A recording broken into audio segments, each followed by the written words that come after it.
The ratings agencies have also warned the US credit rating could be downgraded even if the debt ceiling is raised. Dean Baker is co-director of the Center for Economic and Policy Research here in Washington. I asked him what's motivating the rating agencies. Obviously, if the debt ceiling isn't raised, there is a serious crisis. The U.S. cannot pay its debt.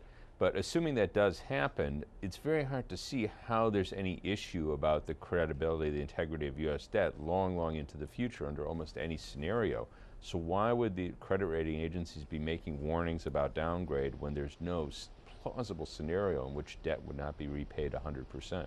But these are the agencies, though, who we rely upon to tell us whether the debt will be repaid, though. So, I mean, again, help us understand what's going on. Well, as I say, it's an open question. I look at that and I just go, what would be the set of events in the world where 5, 10, 15 years out, the U.S. government would not be able to repay its debt? Now, you could envision kind of a crazy scenario with the debt ceiling, but apart from that, and I should also point out, whatever cuts you have today, whatever you put in, that says nothing about crazy scenarios with debt ceilings. I don't know how you predict that. So I have to wonder what their motives are. I don't believe they could look at the books and say that they have to downgrade U.S. debt. That makes no sense. But does that mean then that they are no longer simply trying to create what, as far an impartial service, an impartial economic service, but they are actually trying to change and shape economic policy itself?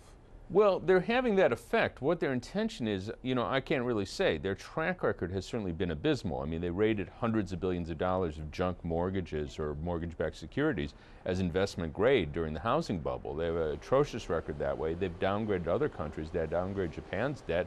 They can still borrow money at 1.5% for 10 years.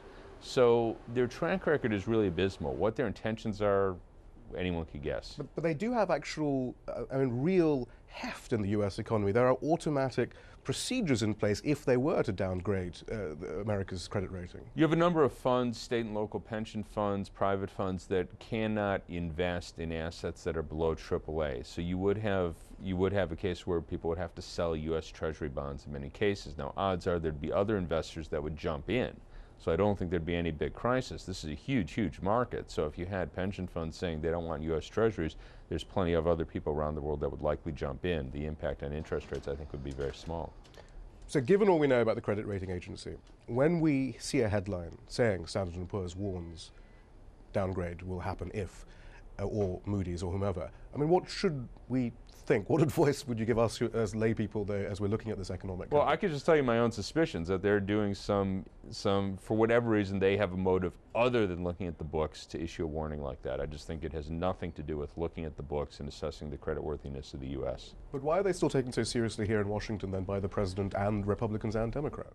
I think that you have a lot of people in both parties that have an agenda to do things like cut Social Security, cut Medicare, incredibly unpopular steps, that the only way they'll ever be able to do that is that if they convince people there's no alternative. And if they say these credit rating agencies are saying we have to do it, then that gives them an excuse. Dean Baker.